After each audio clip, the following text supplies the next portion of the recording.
Welcome to the latest episode of the Catalyst Health, Wellness, and Performance Podcast. I'm your host, Dr. Bradford Cooper, and if you're interested in the how and why behind behavior change, you're going to love today's discussion with Dr. Lisa Belanger. Dr. Belanger has a PhD in behavioral medicine. She's the CEO and founder of ConsciousWorks, which is a consulting firm that helps everyone, executives, entrepreneurs, you name it, apply the findings from leading-edge scientific analyses to maximize both their mental and physical well-being. She's authored a couple of books we'll talk about. She's climbed Mount Kilimanjaro. She's run the Paris Marathon. She's the mother of 2 young children, and she does a really nice job of pulling back the curtain on how this whole behavior change thing has applied in her marriage, with her kids. You'll love the story about the peppers, by the way, and her life. By the way, if you're looking to earn your wellness coach certification before the national board requirements change this fall, we've added an extra option. Obviously, travel is a tough deal right now. So we worked with the NBHWC and we've gotten approval for something called the at-home fast track. This allows you to do everything that's required, work through the whole process, be ready for that exam, apply for it on time, and yet do it right from your home. So space is limited because we still want to emphasize the personal connection, even though we're doing it online. But if you've been pondering this route, maybe now's a good time to check it out. As always, if you have any questions, reach out to us, results@catalystcoachinginstitute.com. We'll get some time on the calendar to connect individually. All the details and a number of other resources that might be helpful are also available on the website, catalystcoachinginstitute.com. Now it's time to tune into the discussion with Dr. Lisa Belanger on this episode of the Catalyst Health, Wellness, and Performance Podcast.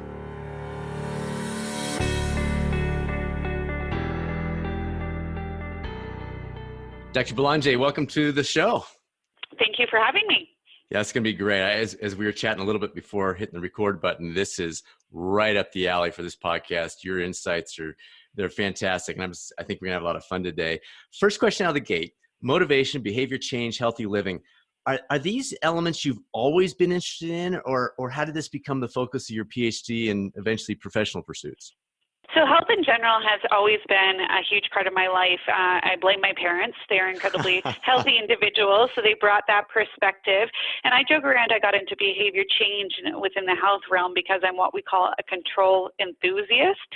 I like knowing what we have control over for our health. So that's why physical activity, nutrition, that idea of motivation, sleep, stress, these are all behaviors we have control over. And I know that's what pushed me towards this realm. Nice. All right, so let's start with motivation. The concept of motivation comes up pretty consistently with health and wellness.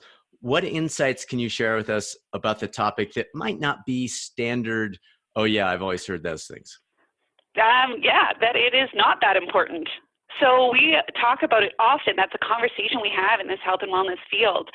But it is an aspect of it. But what we can control as professionals that help other individuals is actually what social environments they're in and what physical environments they're in. There's plenty of research that says you can change and have actually a pretty big impact on behavior change just by changing those 2 aspects, or what we call choice architecture.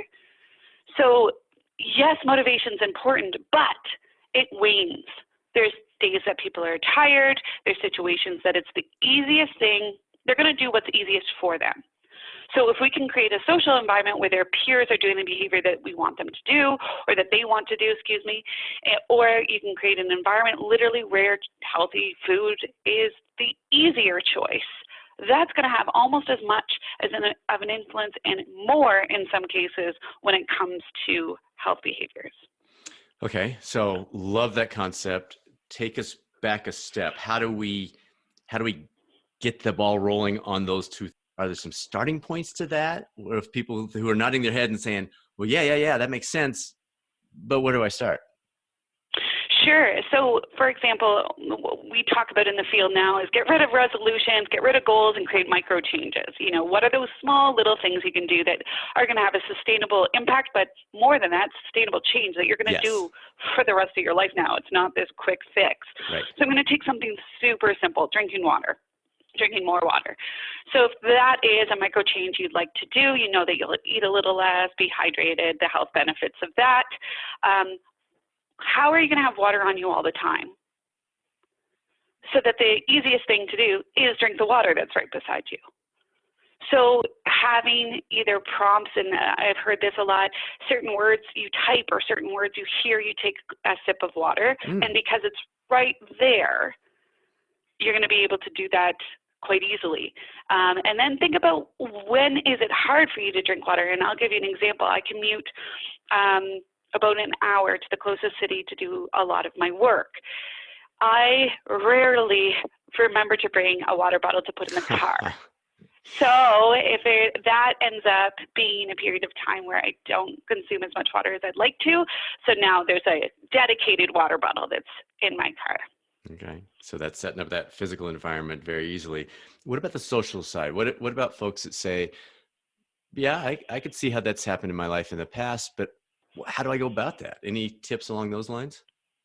There's profound impact of our social environments, and it's something we kind of neglect. So for a long time, cardiac rehab is a great example. They get this incredible behavior change and exercise program and nutrition program and smoking cessation after they have a heart attack. And then a year later, so few of them are still doing it. And the reason is we put them back into their environment, both social and physical, where old habits come by really easily. So when we think of what we can do socially, if your goal, what you'd like to do in 2020 is go run a half marathon or run a 10K, join a running group. Make sure you're putting yourself in people that do this activity. If the people around you don't already do it, don't get rid of your people. Just make sure that you have a community and a group that does it. It becomes really easy to say, I'm not going for my run today, but really hard to tell somebody else you're not going for the run. So it creates a level of a commitment. It creates a level of social well-being and belonging, which is an innate sense we have. Running a race is not an innate thing. It's not something we're born with. But wanting to belong to a group is. Yes. No, that's excellent. Excellent. All right. So then I don't want to say the dark side of that, but the potentially negative side of that is, if someone's hanging out with their friends, they join a running club, it's a fantastic idea. We've had so many people that talk highly about the impact that's had. But in this particular person's life, now their old friends in quotes, are saying, well, you never go out with us anymore. You go to bed at 9:30 because you got to be up for your running crew. What happened to you? What's wrong with you? Why don't you hang, et cetera, et cetera. Any thoughts on how to fight that tide or fight that resistance that's going to be natural? We read about this all the time. Absolutely. So you're right. There is a little resistance there, but the way that I phrase it is, we have this influence of people around us, especially the people we really care about, and they have an opinion about what you're doing, but they do not have to live with the consequences of what you're doing. So if you have somebody that's kind of doing that peer pressure thing that we all cave to all the time, they aren't going to have to live with the consequences of not doing the running. They're not going to have to live with the consequences of a maladaptive lifestyle that's yours, right? So you do have complete autonomy over that. If you really enjoy this person, making plans with them before 9:30 p.m. or, creating something that is yours, that you do together, that is not contradictory to the behavior that you're trying to create. So, for example, they want to go have a few beers and it's past 9:30 and you have to get up for a run, that's not supporting the behaviors you want. But if you can go for a coffee with them in the morning, or just go and have one beer and make a presence and say, I'm still here, because you don't want to cut those social ties. You just want them to be supportive of the life you want. Right. Well, and maybe there's some reflection in there where, as you think through, why are they wanting me to stay out till 11 or 12 at night? That's, again, maybe that creates some positive reflection in other areas. Absolutely. And it has nothing to do with you and everything to do with them. Right. It's really important to remember that. Very good. All right. Well, your research, and you've touched on this a little bit, along with a lot of others, have provided huge insights lately on this idea of behavior change. But worldwide, we're getting worse instead of better. What are we missing? What's missing out there with all the, we know information doesn't equal application, but what is missing that's not taking all these great insights and turning it into results? So the biggest thing, and this is something I talk about all the time and I really struggle with when you think of corporate wellness, when you think of people that are trying to support these behaviors, often they end at education, as in like, I'm going to tell you what you should do. So good. That word should. It is not effective. We know it's not effective. Anybody with children knows it's not effective to tell somebody what they should do. The idea and where we start really getting these fundamental changes is when we have leaders that whole model, not role model, whole model behaviors. And what the difference is there is a role model you kind of put on a pedestal. They're so good at doing X, Y, Z. A whole model talks about successes and failures and kind of that whole idea of inviting somebody in to do the behavior, supporting that behavior. It's a lot more than they should. So an example is often corporations will fund things like lunch and learns, and it'll be on stress management. And that's great for people to learn about stress management. Often it's not really novel, new information that the person doesn't know. Yeah. And if the company doesn't then support that stress management, that falls short. It's way worse than not funding that in the beginning. So you have to create an environment, a social environment, a workplace to support the behaviors that you want to create and that person would like to create. It's so incredibly important. And I would say 99% of programs right now stop at, I'm going to just tell them what they should do, and then I'm going to walk away and hope they do it. That's not going to work. This is so perfect. The coaches listening to you are just nodding their heads with a big grin on their face because that's what they do differently. We completely agree. We just interviewed Tom Peters last week on the podcast, and we were talking about this idea that most wellness programs focus on the technology piece at the center, and maybe a few people do the coaching. And the effective route is to put the coaching piece, the behavior change, personalized aspect in the center, and then support that with the wonderful technology that's certainly available. And it sounds like you're talking about the same thing. Education is great, but if we stop with the education, we're not going to get anywhere. People know the stuff. Yeah, exactly. Like I'll do talks on physical activity, and I say to the crowd, who here thinks that is surprised that physical activity is good for them? Of course, nobody raises their hand. This is not new. Nobody's like, oh, I should exercise? Oh. How about that? Yeah. That's great. Love it. All right. Your book, Inspire Me Well, Finding Motivation to Take Control of Your Health. It takes an in-depth look at what motivates behavior change to promote health and well-being. Were there patterns that emerged as you were doing the research on this that maybe you were surprised to see? I think a lot of it comes down to what I find fascinating is what actually flicks the switch for somebody. So people can be thinking, oh, I should exercise. Oh, I should exercise. That's something I should do. They might have even made a New Year's resolution for a couple of years, and it's not sticking. And then something happens, or a mind shift change, or they're able to find these micro behaviors that they're positive, they're getting a constant positive reinforcement from. So a great example for me personally, I know how important meditation is. I am a massive advocate. I actually speak about mindfulness all over the world. Sitting down and meditating with a dedicated practice for 20 to 30 minutes a day, which I would love to do, does not work.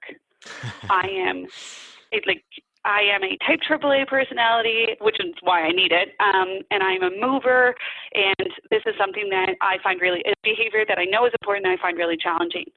I do have a constant, dedicated mindfulness practice where it's much shorter. Every single morning I wake up and have a coffee, and that's all I do. I just have that coffee and I come to my five senses, and I practice where my attention is going and what to do when my thoughts wander, et cetera, et cetera. And there's a couple other cue points during my day. So I do it every single day, but they're smaller versions because that's what suits my life, and I've gotten reward from it, and I'm good at it. So they'll find something that just kind of clicks with them. They're like, oh, I can walk to work. This is great. It actually takes less time and I don't have to worry about parking. Okay, I'm going to do this. So trying to find and play with and be creative. And it's not necessarily going to the gym for an hour, because we then create this pass-fail system that makes no sense for our health. So what is that thing that do to get like that positive feedback, that reward, and that integrates into the life that you already have. In terms of questions that help spur behavior change, do you have a few favorites that you could throw out to us that people could utilize? If they're coaching, maybe it's a new tool in their toolbox, or if it's just with a friend, or maybe personally as they reflect, questions to help spur that behavior change movement. What do you enjoy? Nice. If people do not love what they're doing, they're not going to do it. And it doesn't have to be the behavior itself. It can be the reward therefore, but it has to be immediate. Okay. So the thing that's so challenging about health behaviors is the rewards are all quite far in the future if we don't focus on those immediate ones, because there are, but you have to draw your attention to them. So an example would be, I don't love running. I am the first person to say that, but I run and I love how I feel after. I love the clarity that comes with that. I love the stress management that comes from that. And I do it for my sanity kind of thing. And that's that immediate reward. Is there, long-term rewards to that behavior? Of course. But I have to draw my attention to those immediate ones. And then there's things that I love to do. So if somebody said you have to go and play hockey on the pond every day, so Canadian, but I would do it because I love it. And so finding that thing that they love, we often try to tell people that this is exactly how you should do it. And these are the metrics and the heart rate you should achieve and da-da-da-da. All good and great and obviously scientifically valid. The problem is if somebody doesn't love it, they won't continue, so it does not matter. So for people that I work with a lot of cancer survivors and getting them active as an example. And often after a discussion with them, what they would love most is to visit a friend while walking. Perfect. Make a date, go after it. I really like that. I really, really like that. So the person that is saying physical activity, it just hasn't been part of their life. And when you ask them, what do you enjoy? They say, playing my computer games when I'm relaxing or binging Netflix. I don't enjoy, you and I both know there's something out there, but how do you help them get past that? Well, if it's physical, I don't like it. Any tips on how to get across that barrier? Often why that is, and I'm going a little deep here, but there is a reason that they just hated gym class, or they don't like how they look in this, or there's some deep-seated teenage childhood thing about physical activity and what they think it should be. What I love about walking promotion is that almost everybody can do it. And they might not enjoy the walking, but there's something we can add to it that they like. Audiobooks, podcasts, Netflix while they're walking, friends, outdoors, music. There's something around it. And the example I use is if I put broccoli out in the middle of a room, would people eat it? Maybe. If I put broccoli and hummus or broccoli and dip, would people eat it? More than likely. So what is your dip? What is that thing that makes you enjoy the broccoli? So what's that thing that makes you enjoy the activity? Oh, that is a great visual. Well done. Well done. Okay, speaking of broccoli, let's shift slightly from physical activity to something like fruits and veggies. So you say to somebody, or you don't say to them, but in conversation, they say, I know I should, there's our should, eat more vegetables. It's got that bitter taste. It's not quite as attractive as the fruit taste. I just don't like vegetables. And so what's the tip there? Is it things like the hummus to start with? Any suggestions? Because again, wonderful visual on the physical activity side. Any guidance you can give us on, say, the fueling piece? Absolutely. A couple things I'm going to start from the beginning because it's something we're just doing now and it's hilariously entertaining to me. I do like vegetables. So does my husband. However, it's not what we would gravitate towards first, if that's fair. Sure. But my son does, who's 3. We haven't told them they're healthy or good for him. He just likes them. And I'm like, this is fantastic. So his favorite snack is bell peppers. That is so funny. Which, sure, have at her. And I actually had to say, you have to finish your dinner before you get more peppers, which is not a conversation I ever thought I would have. But It's such Oh, a big thing that he's never been told this is something he should do. huh. It's just been offered. And that's, I mean, again, this is unique to our son. I'm not saying this is validated in some way, but I do know how we feel as adults when we're told we should do Sure. something. Um, Absolutely. so, so that kind of concept. It is an art. We have a dietitian that I work with at the cancer retreats I run who has like, and I can't remember what the number is, but it's like 10 or 15, whatever, ways to hide vegetables.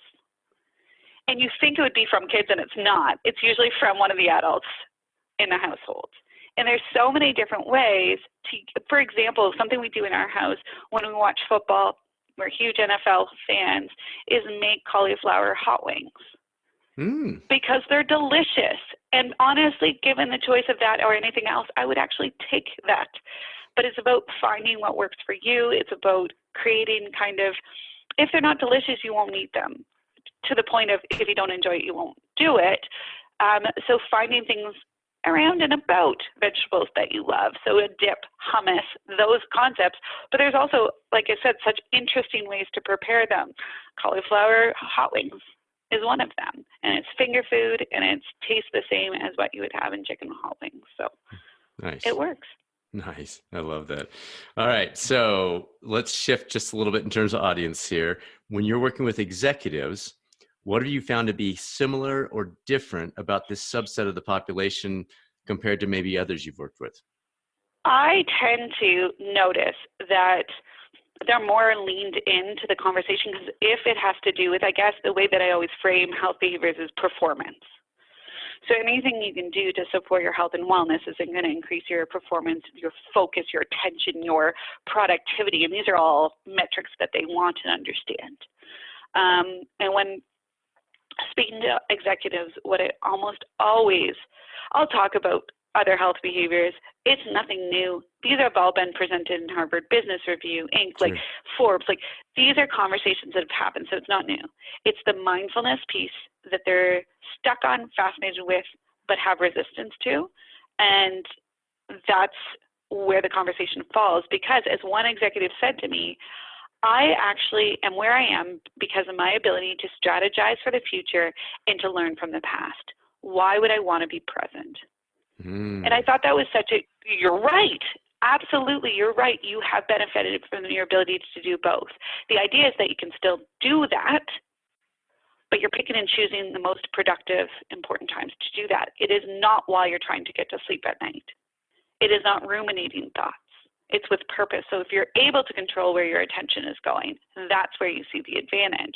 And then not bringing in your past meeting to the meeting you're stepping into, or a hard conversation with your spouse and then stepping into a budget meeting. Right. So Right. that's where it comes around. And for longevity, because a lot of us can do this crazy work hours for a short period of time.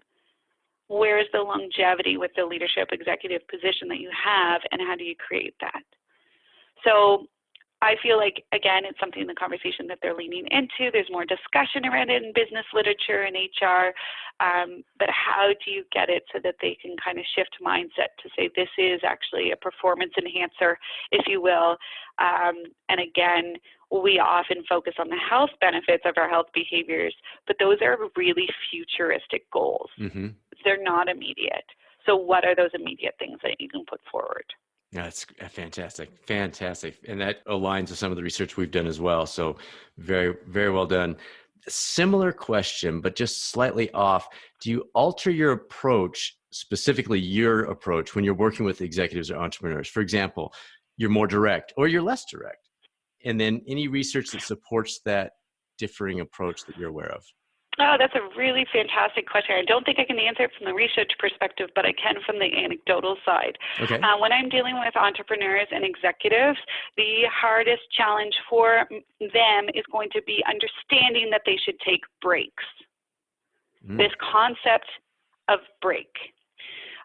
So I do a lot of research around burnout and how we effectively disconnect from work and stress, and what are effective breaks. And so what entrepreneurs will often spit back at me is, I love what I do. So I often work crazy hours and long time and like, Sure. why do I need to take a break? And same with executives. But when they think of break, they think of this big, like a vacation, right? And that's great. I'm not saying they don't also have their purpose. But when I think about breaks for performance, they're actually during your day. And what entrepreneurs often do is actually have a little bit of that already, and it's just a matter of honing it because they have complete autonomy over their schedule. So yes, they have to work long hours, but typically they're able to choose when those hours are. And that's incredibly beneficial from a health perspective.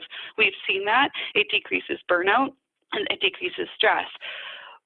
But they're also not great at putting the bag down. If you like the analogy of just like putting work down for a second and completely shifting into something else. And I'm going to come back to mindfulness. Let's call it attention management for the time. But that's where that can really, really help them. Or knowing and looking at the literature that going for a run is actually going to increase your productivity, not decrease it. So we often think, oh, that's time away from what I'm doing. That's going to have a detrimental effect on what I'm producing. And that's not the case. I just did a literature review of breaks during the workday, and every single break except social media breaks increased or remained neutral on productivity and mental well-being. Is that right? The ones that I would love to see that once it's ready. I'm working on it. That's awesome. Fantastic. Good choice. And the one that had the most positive benefit, the break that, like what they were doing during the break that had the most positive was actually nature. Yes, being of course. Out in natural environments. So it kind of, when people can see the data, especially when they're data driven, this becomes useful when you're coaching or talking to them, trying to convince them.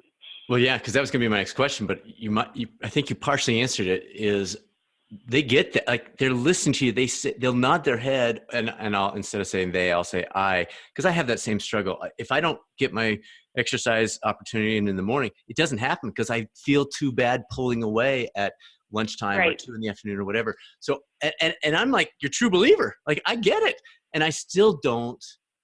I'm still not willing to pull away. And so that kind of data is hugely valuable. Any other tips for that person that is it's not time to take a break. I've got to go hard until this time, and then I'll finally shut it down for the day. So there's some literature here too. I'm just going to put this kind of bug in the back of your head.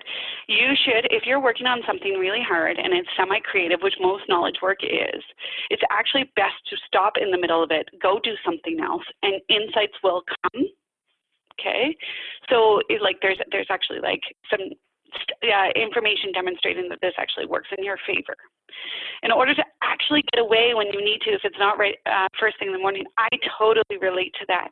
And I've gotten used to either making commitments to other people, making commitments to classes, personal trainers, things like that, to pull myself away. Because if I know I'm paying for it, I'll be there. Most executives are the exact same. It will cost me money if I don't go. Okay, fine, I'll go. So that's a really big one, timing it, having alarms, something to pull you away, or telling yourself, you know what, I'll just go for 5 minutes. So I don't want to do my full 30-minute walk, but my dog's looking at me funny. I'll go for 5 minutes and see how you feel at the end of 5 minutes, because usually it's just getting yourself out the door, right? It's actually that pulling away from work. It's not the length of the activity. Good. Okay, so another one of your books, Stride to Survive, looks at, it actually provides exercise and activity guidance for the young cancer survivors, so the 18 to 39-year-old. Are there a few core tips from that book you could share with our audience who may either be in that situation or close to someone who is? Within this group, what I found the most fascinating from all the research, physical activity is great for them. Yeah, of course, it's great for everybody. It's so important, and obviously decreases all these risk factors that they currently have after they go through cancer and treatment. The things that came out unique to that group is they wanted to be involved in community activities. So whether that's yoga classes, whether that's, ultimate frisbee, whatever it is, they wanted to be out in community. But in order to get there, a lot of them had to work on their strengths and, physical endurance that they've lost over the period of time. So having a knowledgeable person just take them through that first, workouts, weights, cardio, in order to get them to that goal of being out in the community. And then what we saw out in the community, which I just think is fascinating, we community sports, and those that were not married had so much social support from their community sports leagues. They would list those as number one. Interesting. And it's just this effect of that age group where your peers can be the most supportive people. So as much as we're saying, go do this for your physical health, there's a whole element of support that happens with physical activity groups that I think is really important. And what we're doing with the charity now that is across Canada is we're launching a walking support group. So very different from a normal cancer support group where it is meeting up for walks bi-weekly with this idea you can talk about cancer or not for cancer survivors and their support people. And it's amazing the difference of support that you receive shoulder to shoulder as if you're walking with somebody versus across the table, especially for men. So there's a whole psychology around this too, that yes, physical activity is obviously incredibly important. I'm a huge fan. But what other elements that are producing and able to produce health effects from that engagement? So that is what came out from that, the research that supports the book that I created. Wonderful. Wonderful. Just two more. You touched on this one, but I'm going to come back to it just in case you have anything else you want to throw out. Turning the mirror around. So in your life, you talked about the mindfulness piece and what you've done to adjust that from the 30 minutes to the throughout the day. But how are you applying some of these insights in your own health and wellness journey right now? Not on something you figured out. So I'm not looking for, and here's how I figured it out in my life. I'm looking for more, right. You know what, Brad? I'm kind of struggling in this one, and here's kind of how I'm applying it, but I'm not there yet. Yes. I will not be one to claim perfection in any of these areas, but I am a scientist, so I want to explore these things. Things that I'm struggling with right now, I love physical activity. You don't have to convince me to do it. There is some barriers that I have not used to in my way. One, I have a 2-month-old baby. She wants and needs things all the time. So it's not like I don't have the freedom to create the schedule that I used to be able to.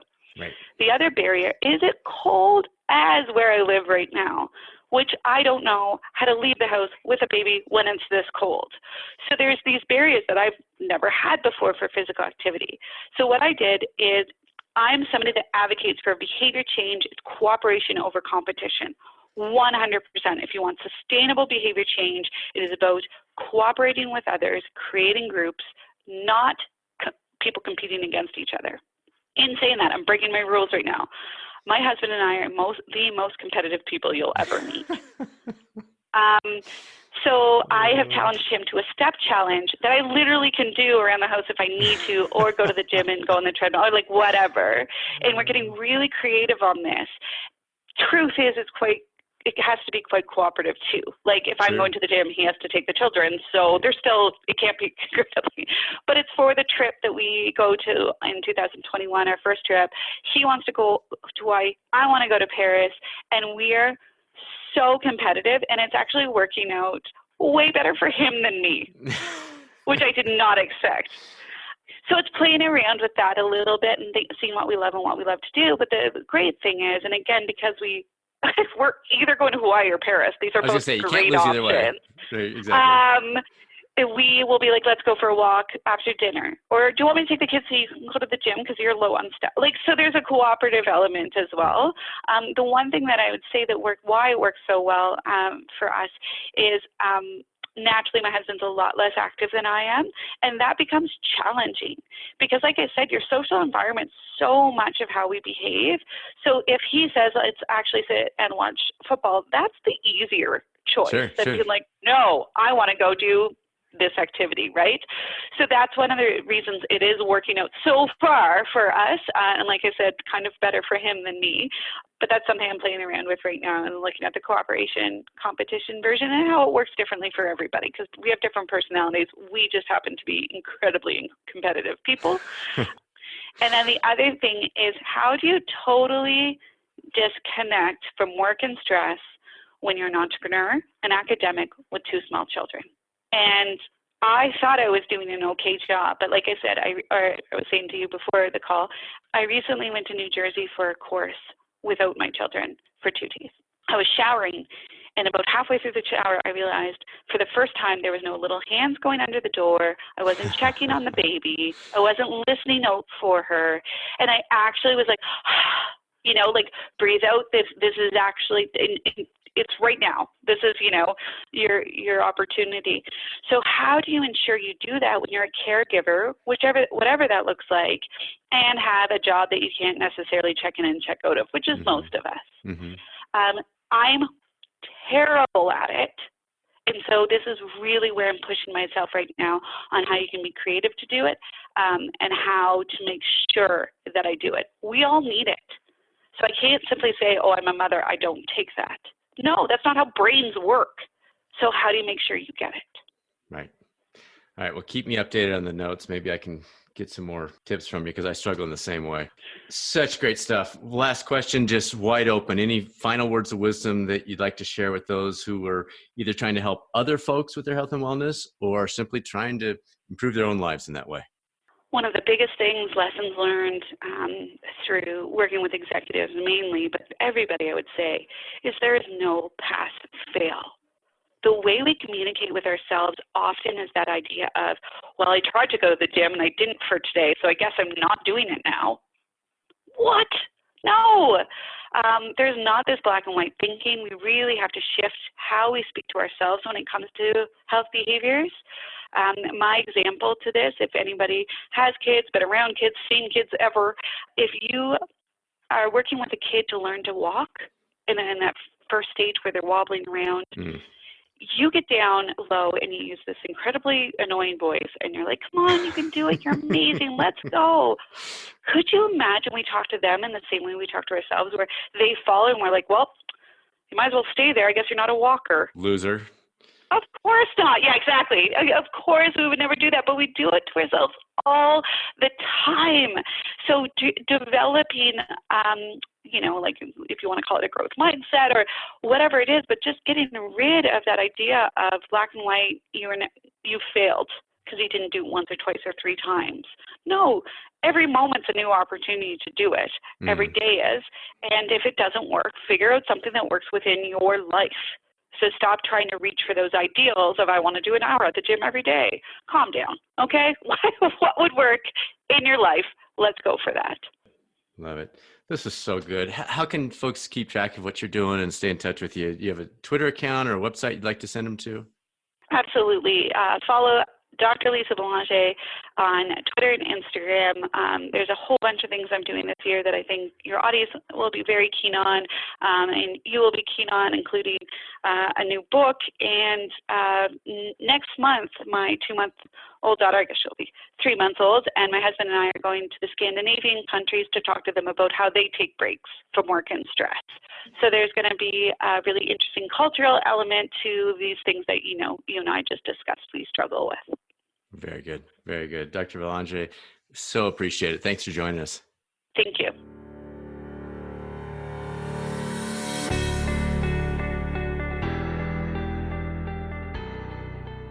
Looking at social and physical environments, considering whole models rather than just role models, starting with what do you enjoy as the first question, and one of my own personal mottos, avoid the shoulds.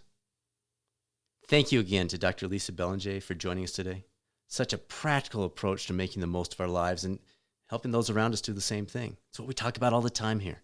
I loved what she said about how most employee wellness programs fall short, stopping at the education and missing out on the key behavior change opportunities. Obviously, that's our specialty. If we can help you on that front within your organization, reach out to me personally. Email is bcooper@uscorporatewellness.com. bcooper@uscorporatewellness.com. Dr. Belanger wrapped us up by reminding us that health and wellness isn't a pass-fail situation. Instead, every moment is a new opportunity. Let's make the most of those moments we have today. Thanks as always for joining us. This is Dr. Bradford Cooper signing off. Make it a great rest of your day, and I'll speak with you soon on the next episode of the Catalyst Health, Wellness, and Performance Podcast.